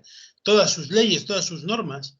No sé, me parece que el problema es, como siempre, de alguna manera, responsabilizarnos nosotros de lo que hacen otros. O sea, como si yo tuviera responsabilidad sobre lo que hace el Estado español ahora. Por ejemplo, con los migrantes. Ese trato vejatorio que se hace con las leyes de extranjería, con los CIES. Yo soy culpable de eso, ¿no? Joder, yo vivo en este país, me toca obedecer unas normas que yo no decido y me toca tragar con ello. Y lo que no voy a tolerar tampoco es que se me culpabilice a mí de esas normas, ¿no? Por lo tanto, creo que hay que separar. Porque una cosa es que haya unas responsabilidades y eso es lo que hay que dirimir, y otra cosa es que se nos culpabilice a los españoles, así en genérico, de todos los males que provocan los gobernantes de turno, ¿no? También podríamos responsabilizar a quienes les votan, pero bueno, eso ya es otro tema aparte, ¿no? En fin, eso quería decir. Antonio, ¿quieres decir algo tú? Sí, sí, por supuesto que en modo alguno se puede... Quizá a la hora de explicarlo no lo hemos hecho bien, ¿no? Pero por supuesto que estamos apoyando la lucha que están llevando en América Latina, no solamente los movimientos sociales de las ciudades grandes y tal, sino incluso pueblos de originarios que están intentando mantener sus costumbres, su lengua, de proteger la selva. Es decir, bueno, y ahí está a nivel de organización o incluso individual el compromiso que nosotros desde el CGT o desde el Ateneo, el Movimiento Libertario y tal, estamos teniendo con la gente de Chiapas, con el pueblo saharaui, con toda la gente mapuche y con todas las luchas, igual que cuando estaba la dictadura, pues protegiendo a la gente, intentando ayudar a la gente que lucha, ¿no? Yo creo que eso no se puede confundir con la crítica que podamos haber hecho a decir que no todo viene de Colón. Claro, es como si aceptamos lo de Adán y Eva, todo viene de Adán, pero bueno, él no es culpable de todo lo que pasa en el mundo. Claro, pues eso un poco banalizando es lo que se quería explicar, ¿no? Y por supuesto que la colonización supuso una época de varios siglos pues, de expolio y de matanzas en todos los continentes, ¿no? Pero no ha sido solamente desde el viaje de Colón, es decir, ha continuado. Es decir, las masacres de los pueblos originarios del sur de Argentina, de la Patagonia, se hizo un siglo después de la independencia, ¿eh? Es decir, no fueron ellos. Igual que muchos fenómenos de colonización y de cierre de fronteras vienen ya por nuestra pertenencia geográfica y ahora económica y política a la Unión Europea, ¿no? No es porque nosotros hayamos conquistado América que somos un país receptor de migrantes, ¿no? A lo mejor en algún caso, pues por la lengua sí que les es más fácil a los ecuatorianos o a los argentinos venirse aquí, pero mucha de la migración que tenemos y la más dramática en situaciones con ahogamientos, con muerte, viene del norte de África o viene de Afganistán o de Siria. Es decir, es un fenómeno mundial y entonces vincularlo a lo que ocurrió hace 500 años sí puede tener una cierta derivación, pero ha habido cambios en la composición de los imperios dominantes. Hemos pasado pues, por Estados Unidos, por Europa, antes estuvo el imperio inglés, es decir, vamos cambiando, ¿no? Pero en realidad son los ricos, son los explotadores los que son siempre los culpables. Nosotros, el que hayamos nacido aquí, nos da unas ciertas ventajas, pero por otro lado también estamos sometidos y también sufrimos de la represión y del control de toda esta gente. Es decir, que no es los de aquí contra los de allá, sino que allá y aquí tenemos a gente explotadora y a gente que sufre la explotación. Entonces, los que tenemos que estar unidos en realidad somos los de abajo, los explotadores y los que sufrimos. Y por tanto, bueno, pues yo creo que quede eso claro, que no nos desvinculamos de las luchas de los pueblos de América Latina ni de ninguna parte del mundo. Hemos estado siempre por el internacionalismo, porque no haya fronteras y porque un trabajador, un explotado, sea hermano tuyo, tenga la piel que tenga o hable lo que hable. Yo creo que eso está por encima de cualquier duda y es lo que quería dejar claro. Jaime. Pues yo no creo que el perdón sea significativo. Primero porque el perdón es una cosa de gente cristiana. Seguramente valga para un cristiano, yo no lo soy, no creo en esto. Segundo, porque depende de quién exija ese perdón. Ojo con esto. Yo no creo que, o sea, sí creo que hay que poner en orden una reparación moral respecto de lo que significa la conquista de América. Y sí creo que eso tiene que ver, más que con el perdón, que es una actitud emocional ante algo, sentirse culpable, cosas de esas características, cosas morales, creo que tiene que ver con algo que sí que tiene un hueso un poco más político, sobre lo que sí que se puede trabajar socialmente, que tiene que ver con la historia, que tiene que ver con el reconocimiento de la historia, más allá de las memorias a partir de las cuales ésta se proyecte, que es lo que decía al principio, una cosa es historia y otra cosa es memoria. Y nosotros podemos coger una leyenda imperial y desmenuzarla y deconstruirla, y esa deconstrucción no es una deconstrucción, digamos, difícil, simplemente tienes que observar las falsificaciones que se han venido produciendo y observar los engaños y las intenciones de esos engaños, que han venido a convertir la celebración de España en la celebración de una gesta imperial por la gracia de Dios, ¿no? Por la providencia divina. Vale. Sí que creo que tiene que haber reparación, y esa reparación no creo que tenga que ver con el perdón, con el pedir perdón, con la humillación del tipo que se traga el orgullo para poder pedir perdón después de haber hecho esto, sino con el hecho de disponer de una información coherente que sea capaz de sustituir buena parte de la leyenda blanca que actualmente pretende gobernar sobre el Día de la Hispanidad. Me parece mucho más interesante. Por eso estaba diciendo, ostras, celebremos a Bartolomé de las Casas, el hombre que escribió brevísima crónica de la destrucción de las Indias. Es decir, si hay alguien que en 1552, 50 años después de comenzar la conquista, fue capaz de dar cuenta y hacer una crónica de los abusos que los españoles castellanos, no tenemos que olvidar esto nunca, porque al final quien entró a conquistar fueron los territorios de la corona de Castilla, no de la corona de Aragón. Esto como valenciano sí que me toca un poquito, pero hay que entenderlo. No fue España la que conquistó, fue Castilla, la corona de Castilla. Y las leyes que se aplicaron y las reglas que se aplicaron eran dependientes del rey, en tanto que el rey de Castilla no era, la extensión territorial se dio hacia el Atlántico por algo, no se dio hacia el Mediterráneo, incluso dentro de ese dominio. No confundamos tampoco. Porque el Mediterráneo era de la corona de Aragón. Claro, por eso quiero decir que es que se tomó una decisión política. Una decisión política. Una cosa es las dos Sicilias y otra cosa es América, y tienen regímenes administrativos distintos, y Castilla era centralizadora, y los virreinatos son castellanos, no son aragoneses, son virreinatos precisamente porque lo que no había eran cortes propias, que es una cosa importante. En Valencia teníamos cortes, en Cataluña habían cortes, en las Baleares habían cortes, en Aragón habían cortes, y eran cortes distintas. La cosa era más confederal. Lo que pasa es que ese modelo territorial fue derrotado. Tenemos que pensar esto también a la hora de pensar cómo se configura España, como una potencia centralizadora y no como una estructura federal, que es importante. Pero lo que digo es esto: vale más conocer la historia, pensar la brevísima crónica de Bartolomé de las Casas, que estar pidiendo perdón.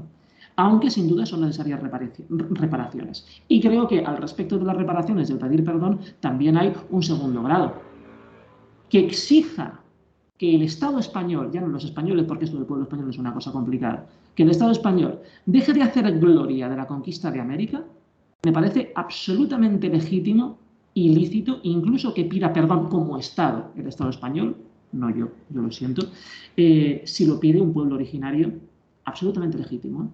Ahora, si lo pide la élite criolla de México, de Argentina, de Uruguay, de Colombia, de donde sea, mira, aquí tenemos problemas. Porque esos son justamente los hijos de los conquistadores.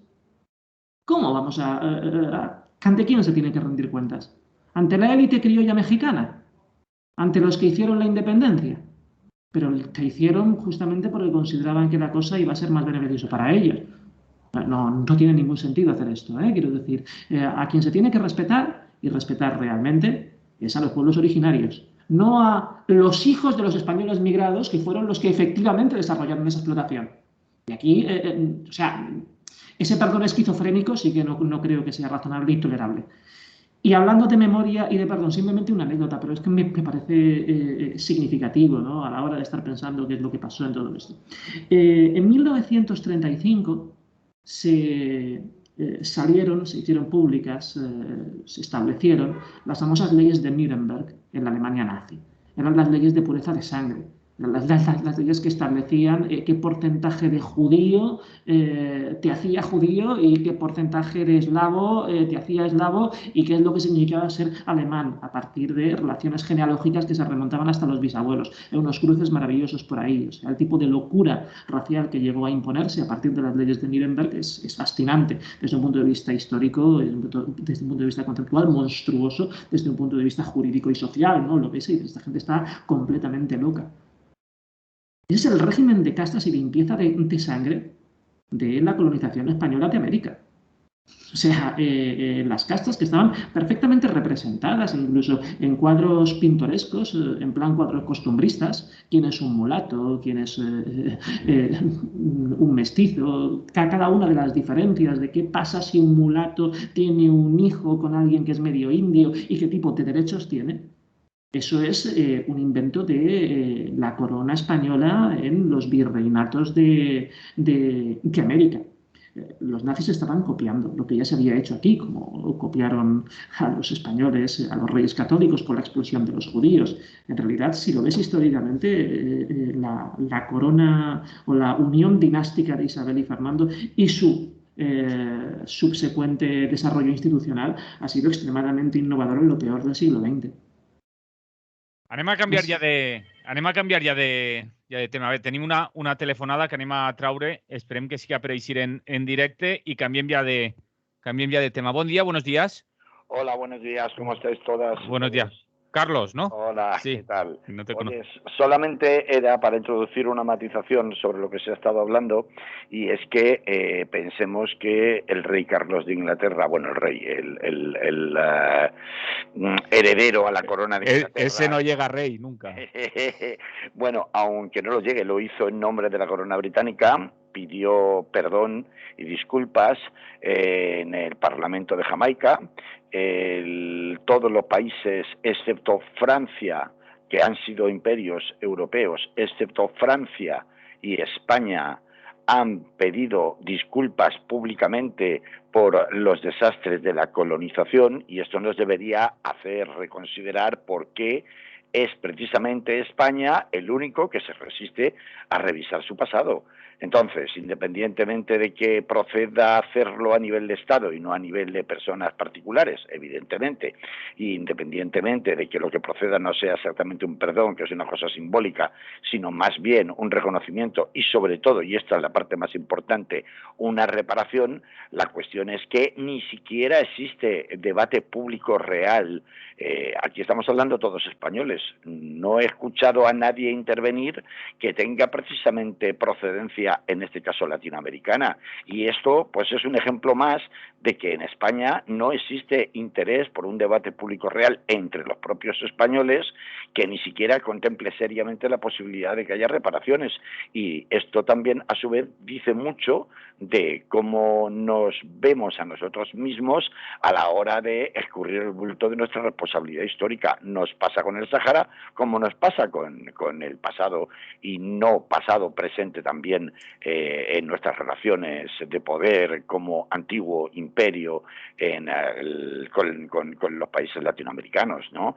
Es precisamente este estigma de quienes han sido imperios colonizadores europeos, algo que nos van a estar recordando, nos guste o no, permanentemente desde los otros lados, desde el sur global. Y esto es lo que explica por qué, aunque nos parezca absolutamente un despropósito, que veamos constantemente afrentas a las figuras históricas de Colón o de otras personas que han representado en el pasado símbolos precisamente de esa opresión colonial. En Estados Unidos, por ejemplo, en el sur de Estados Unidos, también ha habido derribo y vandalización de estatuas, por ejemplo, de grandes generales de la Confederación en la Guerra Civil con el sur de Estados Unidos, ¿no?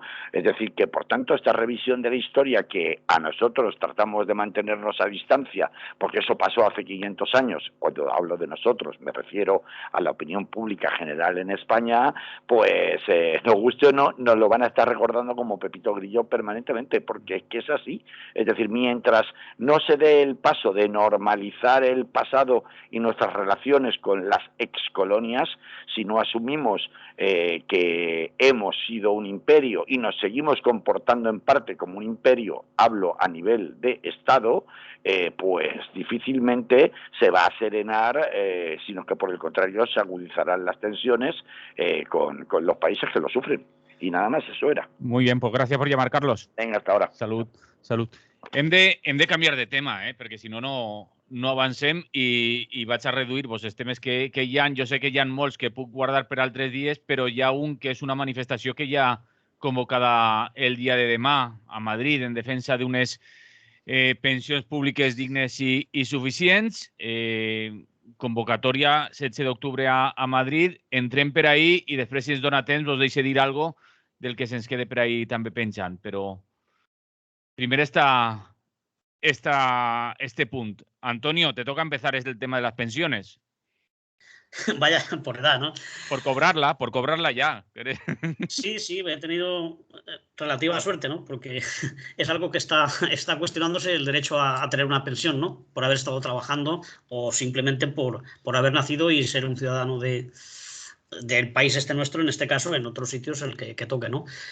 Parece que eso se pone en duda y se sigue considerando que es un gasto excesivo y que se agota y, bueno, en fin, hay un ataque permanente a las pensiones, ¿no? Desde muchísimos sitios, ¿no? Los economistas, los empresarios no pierden ocasión cuando les ponen un micro delante de llamar la atención sobre el riesgo de que se colapse la economía por culpa de los pensionistas. No del ejército, no de la iglesia, no de los ejecutivos que cobran esos sueldazos, es solamente los pensionistas. Y claro, yo creo que eso nos obliga a mantener la lucha permanente, ¿no? Es cierto que ha habido grandes movilizaciones y durante mucho tiempo los pensionistas, junto al movimiento feminista y algunos otros más, evidentemente, son los conflictos más visibles y más presentes cotidianamente en las grandes ciudades, sobre todo, las plataformas, las marchas, las manifestaciones, y en este momento es importante porque se ve que no tienen intención de parar el proceso de agresión a las pensiones, ¿no? Es cierto que no han dado el paso todavía, pero sí que están pensando de qué forma pues alarga la edad de jubilación, de qué forma cada vez nos ponen más requisitos para tener derecho a la pensión completa, es decir, más años cotizados, lo contrario de lo que tendría que ser. Es decir, si hay más paro y más dificultades para encontrar trabajo, tendrían que exigirte menos años, no más, y jubilar a la gente antes para que puedan trabajar los jóvenes. Pero bueno, la tendencia natural sería esa, pero la oficial es poner dificultades para jubilarse en una edad más temprana y con una pensión suficiente, ¿no? Los aumentos que ha habido recientemente a las pensiones mínimas, que son del 2%, no supone que se pueda llegar a lo que se estaba pidiendo, que hubiera una pensión mínima a partir de 1.084 euros, que sería lo justo para poder vivir y además hacerlo sin grandes lujos. Y por otro lado, pues también estamos en un proceso donde las pensiones cada vez son más tarde. Ahora ya estamos en los 66 años y vamos hacia los 67, y aún hay por ahí algún ministro que va dejando caer que se podía llegar a los 70 porque ahora vivimos muchos más años y tal. Es decir, que las pensiones están amenazadas. Hay un pacto de Toledo que parece que, según ellos, es lo que nos va a salvar, pero en realidad es de donde vienen todos estos recortes. Todas estas medidas se han ido concretando dentro de las negociaciones del Pacto de Toledo y es donde marca la línea, ¿no? Está pendiente todavía, es cierto, se ha aprobado que las pensiones superan lo que el IPC, que tampoco, como digo, para las pensiones bajas tampoco es una bendición, pero sigue pendiente qué se va a hacer con aquello que llamaban el factor de sostenibilidad, que es decir, que las pensiones fueran en función de la esperanza de vida. Según evoluciona ese baremo, se bajarían las pensiones o se les quitaría cuantía. Eso ahora le quieren poner ahora un de solidaridad, el concepto de solidaridad ya parece más bonito, pero en realidad es lo mismo, es decir, vincularlas. Luego, el acuerdo este que han firmado es para 5 años. Dentro de 15 años pueden decir que las pensiones suben menos que el IPC. Vete tú a saber. Es decir, que es necesario movilizarse. Y en esa línea, pues desde la Coordinadora de Pensionistas y muchísimos otros colectivos y organizaciones como la propia CGT o la CNT, bueno, imagino que hay otros sindicatos de otras comunidades que también convocan, pues se ha llegado a la convocatoria de esta manifestación para el sábado 16, como muy bien decías tú, en Madrid, que saldrá a las 12 de la mañana desde el Congreso de los Diputados, carrera San Jerónimo, y que irá avanzando, no sé por qué calles exactamente, para acabar en Sol. Allí habrá unas actuaciones de grupos musicales, imagino que no serán punkis, pero bueno, es una mezcla de distintos grupos y cantantes y tal que van a actuar allí. Y la idea es esa, es decir, salir de las Cortes, porque es donde reside un poco la representación del gobierno, de los partidos que están todavía por definir qué va a ser con las pensiones, ¿no? Entonces, ir al Congreso pues es significativo porque es allí donde se deciden estas cosas.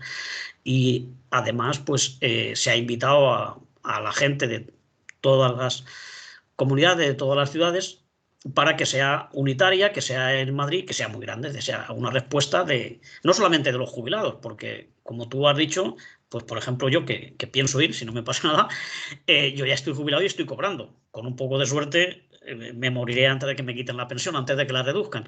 Pero claro, hay mucha gente que aún no se ha jubilado, que le faltan 10 años, que le faltan 15, que le pueden faltar 30, que es también el que tiene la obligación de luchar por su pensión. No hay que darlas por perdidas, ¿eh? El sistema es sostenible y si no es sostenible se puede coger de los presupuestos, como se hace para todos los gastos. Ahora tenemos también un punto sobre presupuestos y se están incrementando muchísimas partidas, se puede incrementar también para pensiones. Pero aparte están las cotizaciones que hacemos los trabajadores y que se le pueden subir a los empresarios. Ahora se está viendo lo poco que cotizaban muchas empresas y los pocos impuestos que pagan. Es decir, que hay de dónde sacar dinero para las pensiones. Entonces no se tienen que reducir, al contrario, se tienen que mejorar y tienen que llegar a todo el mundo. Porque otra vía es privatizarlas. No a lo mejor todas, pero sí que sea tan miserable tu pensión que tengas que recurrir pues, a un fondo privado, a una aseguradora, que en algunos países ya han quebrado. Es decir, si el Estado tiene problemas, según dicen ellos, pues las empresas privadas tienen más, son menos seguras, porque si quiebra, pues nadie va a responder por esas pensiones. Es decir, que tiene que ser el sistema público el que garantice la pensión.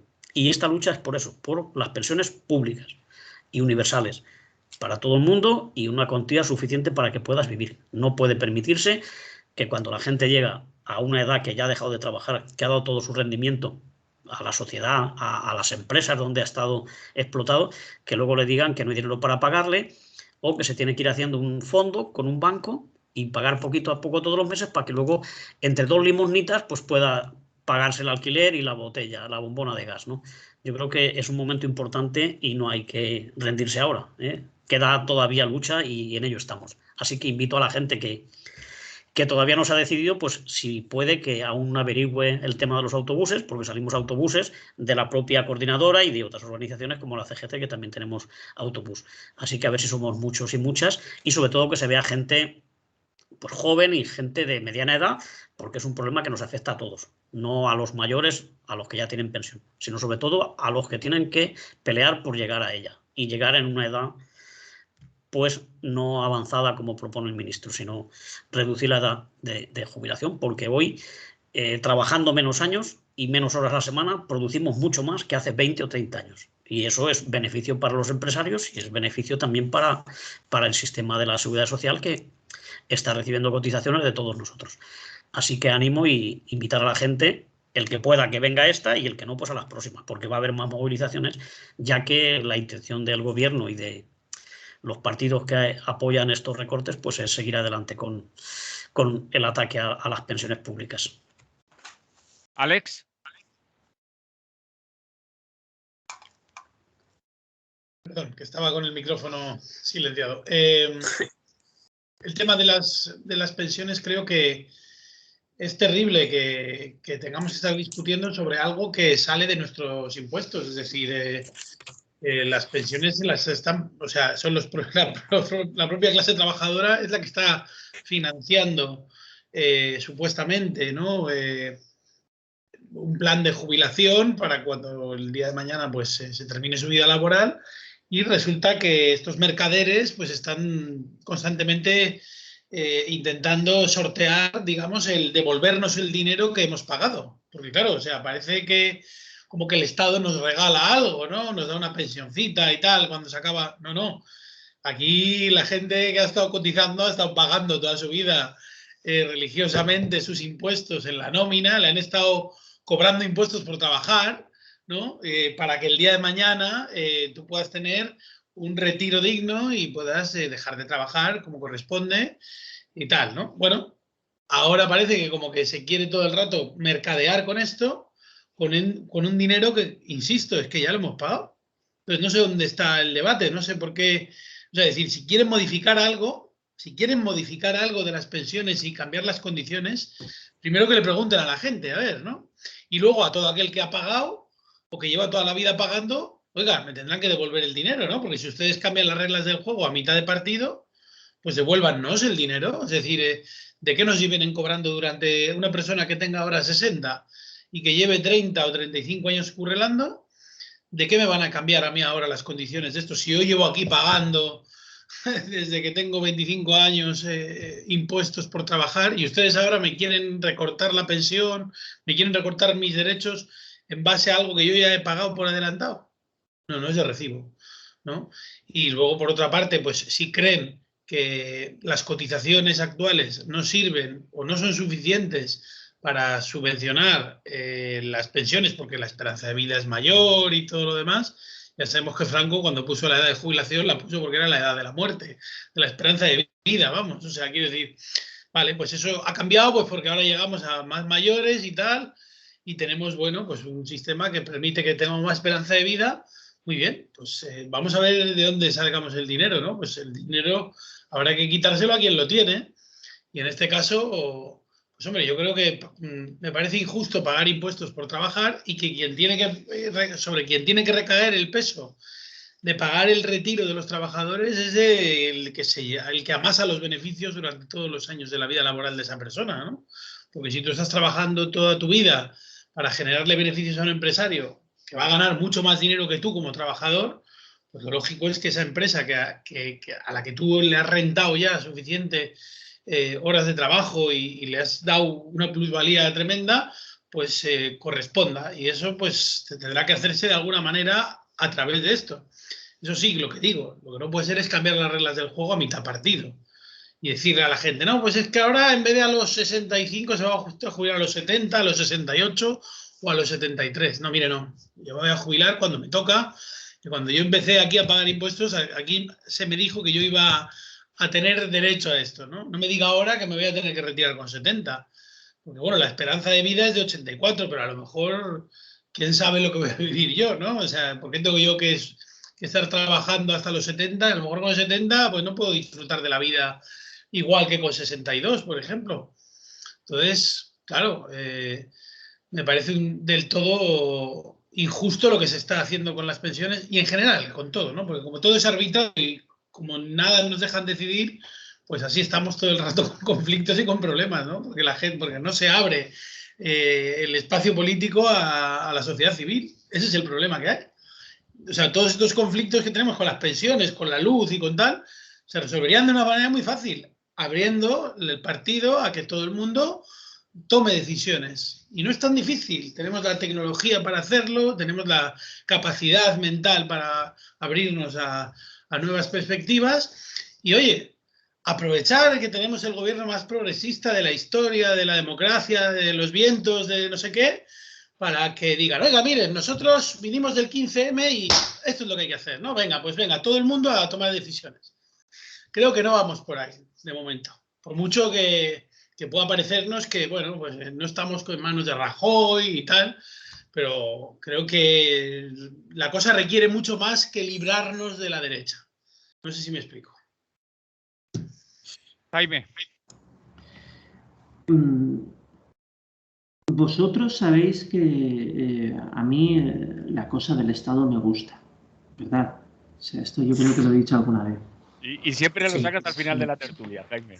Claro, es cuando ya cuando le toca. replica posible. Pero, claro, ¿por qué me gusta a mí el Estado? ¿Por qué me gusta a mí el Estado? Porque el Estado tiene, en principio está ordenado de acuerdo con un concepto que me parece muy interesante, que es el concepto de soberanía. El concepto de soberanía mola mucho. Iba a decir yo que está relacionado con el monopolio de la violencia, ¿no? Bueno, sí, por supuesto, También, entre otras ellos tienen la cosas. Eso exclusiva. es una de las cosas que se deriva de la soberanía, dado que la soberanía tiene un carácter absoluto, la violencia solamente puede estar en manos del soberano, al menos legítimamente, ¿no? Lo que pasa es que si el soberano es el pueblo, la cosa no está tan mal. Otra cosa es cómo se traduce luego esto en quién representa al pueblo, quién dice que es el pueblo. El pueblo es un relato, ¿no? Y es un relato que siempre está en disputa. Eso es algo que se sabe. Pero conceptualmente, y ahora voy un poquito más en serio, el concepto de soberanía es súper interesante, precisamente porque no admite matizaciones. La diferencia entre que el Estado reconozca un derecho, es decir, que alguien soberanamente, que algo soberanamente reconozca un derecho, es que ese derecho es indiscutible. Es indiscutible. Esa es la diferencia entre el Estado y, digamos, una asociación libre de personas. Una asociación libre de personas puede montar una caja de resistencia. Me parece muy bien que de cara a una huelga se monte una caja de resistencia. Me parece muy bien que cuando no hay Estado se tenga que estar colaborando a ese nivel. Pero cuando se colabora a ese nivel, siempre se sabe que uno aguanta mientras la caja de resistencia aguanta, mientras las fuerzas de cada uno de los que están participando en esto aguantan, ¿no? O sea, esto es lo que pasa en cualquier proceso de resistencia, en cualquier tipo de desarrollo colectivo. Las fuerzas aguantan mientras aguantan y la contribución de cada uno, bueno, en términos clásicos, de cada cual según su capacidad, hasta que la capacidad se agota, ¿verdad? Eso es lo que pasa habitualmente. En eso, o sea, el sindicalismo y el liberalismo tienen mucho que ver. Precisamente la idea de mutualidad, que es de lo que se trata, ¿no? Para mí el problema es que se esté tratando algo que es un derecho constitucional y que por lo tanto tendría que ser absoluto, como si fuese una mutualidad. Y ese es el problema con las pensiones. Ostras, si estamos hablando de Estado y estamos hablando de Estado en serio, ¿qué sentido tiene, qué maldito sentido tiene que venga alguien a decirme si son sostenibles o no son sostenibles? ¿Qué pasa? ¿Que la seguridad social es una caja de resistencia? Y ahí es donde tenemos un problema. Por eso tampoco me gustan los argumentos de mi pensión es lo que yo me he pagado. No, es un derecho reconocido por un Estado y por lo tanto tiene un carácter absoluto y por lo tanto no se agota. No depende de si hay más ingresos o menos ingresos. No depende de si la mutualidad funciona o no funciona. No depende de si hay más afiliados o menos afiliados. Depende de que es un derecho. Y es un derecho reconocido con carácter absoluto. Para mí ese es el único argumento. Estar tratándolo de otra forma es desvirtuar lo que significa reconocer constitucionalmente derechos en un Estado. Y es jugar a hacer trampas. Hace mucho tiempo que la sanidad pública en este país no es una mutualidad, que es un derecho reconocido y que deriva directamente de los presupuestos generales del Estado. Las pensiones no deberían ser una mutualidad, no deberían de ser una mutualidad derivada de una caja de resistencia, a fin de cuentas, organizada institucionalmente en una caja de resistencia organizada a partir de las cotizaciones o las afiliaciones a la seguridad social. No debería de ser eso. Por dos razones. La primera de ellas es porque a lo largo de el último siglo, por pensar el momento de revoluciones tecnológicas X, la productividad del trabajo ha aumentado drásticamente, pero la de los salarios no. Y eso, en el momento en el que uno suma 2 y 2, de lo que se da cuenta es de que cada vez es más innecesario tener a gente trabajando, es decir, es más innecesario tener más afiliados en la seguridad social para poder estar produciendo lo suficiente, porque vas a producir más con menos. Entonces, ¿para qué es necesario estar trabajando tanto? Y yo creo que eso es positivo. Es decir, la tecnología es positiva. Trabajamos menos, pues mejor, más tiempo libre. No soy ludita en ese sentido. Me parece magnífico, maravilloso. Claro, la otra parte es que los salarios no han aumentado. La productividad aumenta y se dispara en los últimos 40, 50 años en un 200%, y los salarios sí aumentan en relación con el precio real de la vida, que no lo hacen. Lo hacen en torno a 1, 2, 3, 10%, como máximo. Y ese es un problema.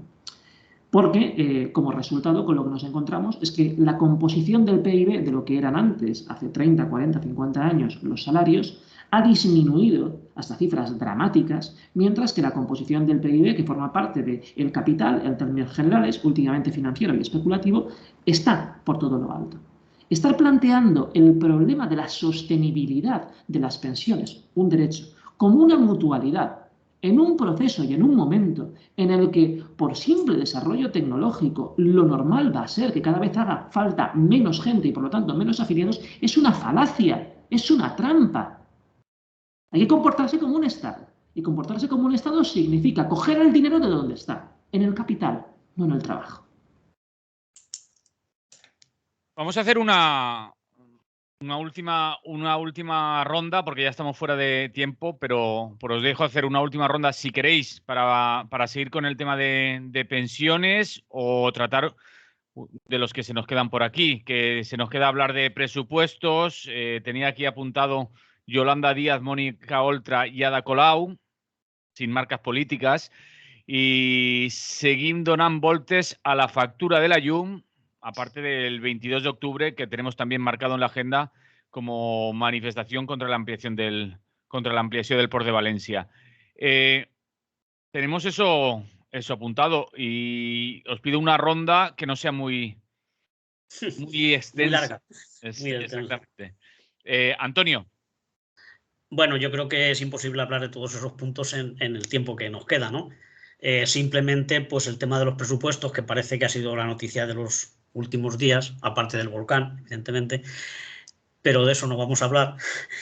Está claro que este año pues han aumentado, pero también hay que tener en cuenta que hay una situación favorable, pues que es la millonada esta que nos va a prestar o que nos va a dar de ayuda a la Unión Europea, ¿no? Y luego, por otro lado, otros 29.000 millones, que es un ahorro porque los intereses de la deuda pública son más bajos, ¿no? Entonces hay que devolver menos, ¿no? Y eso pues hace que podamos ir un poco más de subiditos, ¿no? Nos hemos venido arriba y se han subido los presupuestos. Está claro que luego los presupuestos va a depender mucho de cómo se gasten y en qué se gasten, ¿no?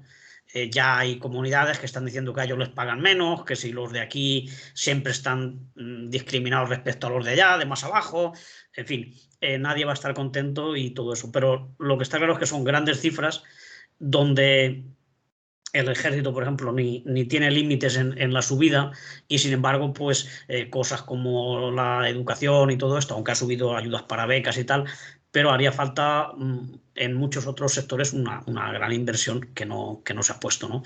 Está claro que falta por desarrollar, que falta también la negociación, que ahora se tiene que dar entre los partidos. Es decir, si a mí me das, pues yo te voto. Si a mí me favoreces mi aeropuerto, pues yo te doy por allá. Es decir, se sigue apostando también por las grandes infraestructuras, ¿no? Grandes obras, que por otro lado nosotros, como gente de abajo, estamos peleando por ese modelo de crecimiento, ¿no? El tema de subir la producción industrial, de que haya más transporte rápido, que haya más aviones, que haya más barcos, es decir, todo ese tipo de cosas. Ellos dicen que eso mueve la economía, pero bueno, mueve la economía de los de arriba. Los de abajo, nuestra economía cada vez está peor, ¿no? Entonces yo creo que, aunque dice que son unos presupuestos más sociales, seguramente serán más que los del último año, porque hubo pues que centrar mucho el tema de la lucha contra la pandemia y pagar los ERTES y todo eso, pero bueno, yo creo que no son tan sociales como dicen, ¿no? Y en cuanto a las nuevas expectativas y tal, de nuevos grupos, que va a ser sin nombres, pero ya ha empezado con nombres, ¿no? No empiezan por arriba, pues yo creo que sí que empiezan por arriba, no es una cosa que haya surgido en los barrios y en los centros de trabajo y todo eso. Es decir, bueno, puede ser una opción más. No lo sé. De todas formas, ya hace meses, desde que dimitió Pablo Iglesias, pues que ya se dijo, esta es mi elegida y esta va a ser presidenta del gobierno. Y ya la gente pues lo repite. A mí tampoco me importa que lo sea. Yo ni voté a uno ni voy a votar al otro. De todas formas, también hay que tener en cuenta que el PSOE sigue siendo un partido grande y con muchos recursos y tampoco es tan fácil darle el sorpaso y adelantarle por la izquierda, ¿no? De hecho, ya se están preparando. Ahora los tenemos aquí en Valencia poniéndose ya de largo para el reto de las nuevas elecciones. Yo no sé si será bueno que se enfrenten entre ellos dos cuando la derecha pues está un poco subidita también y tiene su electorado y va recibiendo apoyo, ¿no? Yo creo que hay que abrir mucho más el debate de la calle y hacer propuestas mucho más imaginativas y más avanzadas. En fin, la política es así. Y ya para terminar, pues recordar, aparte de que mañana nos vamos a la manifestación, día 16, sábado, a las 6:30, allí en la avenida de Cid 154, De allí saldremos, nos vamos a la Mani, ya contaremos qué tal nos ha ido. Y luego por la tarde, si alguien no va, pues también recordar que en el Ateneo Libertario Al Margen, cuya revista ya está por todos los sitios, incluida Radio Clara y los kioscos de siempre y tal, pues que allí el día 16, pero por la tarde, a las 7:30, pues Fermín Alegre, que es un artista polifacético y que irá con otros compañeros, con otros poetas, con otros pintores, va a hacer una cosa que le ha puesto 3 en 1, que es pues una presentación de un libro, de un catálogo, una exposición y alguna performance de las que él suele hacer, que es muy interesante. Así que en la calle Palma número 3, Ateneo Libertario Al Margen, el sábado día 16 a las 7:30 de la tarde. Y con eso, pues ya, como no me queda tiempo, pues me despido de vosotros. Dejo a los demás. Alex. Nada, poco más que añadir. Lo único, añadir un poquito a este tema de las pensiones y en general, ¿no? O sea, tengamos en cuenta que la mayor parte de los impuestos en este país los paga la clase trabajadora y que eso es lo que debería de cambiar. Es decir, la clase trabajadora debería de pagar lo mínimo y quien tendría que pagar son aquí los que amasan fortunas y estos son los que tendrían que financiar el Estado, que por otra parte les defiende a ellos siempre. Por lo tanto, ¿quién quiere el Estado más que las grandes empresas del IBEX 35, que son las que son amparadas sistemáticamente por un sistema que les beneficia y que crea oligopolios y demás? Pues que paguen ellos sus estructuras y al final la policía les defiende todo, el aparato judicial lo controlan. Cuando quieres meterle mano a las tarifas de la luz, también lo tienen controlado. O sea, entonces, ¿para qué estamos pagando impuestos a la clase trabajadora? Que paguen ellos, joder, y que mantengan su Estado. Y si la clase trabajadora acabamos pagando menos impuestos de lo que estamos pagando ahora, pues tal vez tengamos unas cajas de resistencia para defendernos del Estado y de los jefes, de los que mandan, de los del IBEX 35, los que tienen el capital, también de esos nos podríamos defender. Tendríamos una caja de resistencia del copón si la clase trabajadora pagara menos impuestos y nos organizáramos, ¿no? Son dos cosas aparte, porque organizarse también es innecesario, porque por mucho que nos ahorremos ese dinero tendríamos que organizarlo, pero confiaría mucho más en la mutualidad de esa gente organizada que la del Estado que defiende a las eléctricas o que defiende a las empresas del IBEX. Por lo tanto, hay que decir a los impuestos sí a los que tienen y no a los que no pueden pagar o los que tienen dificultades para defenderse de esa macroestructura. Jaime. Yo solamente voy a decir que lo de Yolanda Díaz me parece muy simpático. Ahí queda, ¿no? No, a ver, sin entrar en detalle, es necesario un revulsivo desde el punto de vista de la izquierda del PSOE. Yolanda tiene capacidad para poder hacerlo y tiene capacidad para poder hacerlo incluso al margen de las siglas de los partidos políticos. Los partidos políticos valen para lo que valen, son estructuras que son funcionales hasta cierto tiempo. En la práctica concreta, en una democracia representativa, y podemos discutir sobre si mola más una participativa o una representativa. Yo estoy más por la participativa, pero estamos en la que estamos, en una representativa. Importan los proyectos, son las personas en las que podemos confiar. Y a mí que se junten Mónica Oltra, Ada Colau, Yolanda Díaz y, si es posible, también Mónica García, me parece extraordinariamente simpático.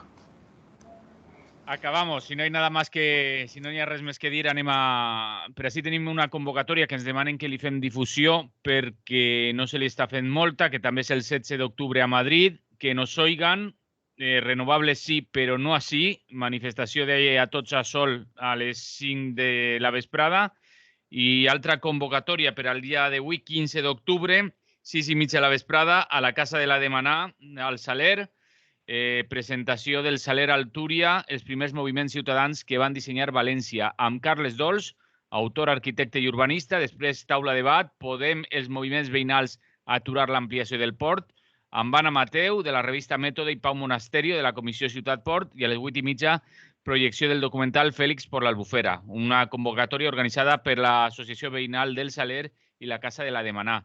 I, com dèiem, apuntar el 22 d'octubre a les agendes que hi ha una convocatòria de manifestació contra l'ampliació del Port de València.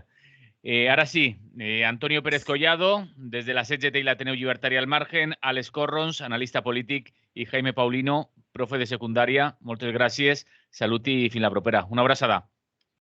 Vale, mucha salud. Salut. Salut. Lliure directe Ràdio Clara. Jo m'acomiade fins dilluns, que torna a estar així amb totes i tots vosaltres a aquest espai d'entrevistes del Lliure directe de Ràdio Clara. Salut i fins dilluns.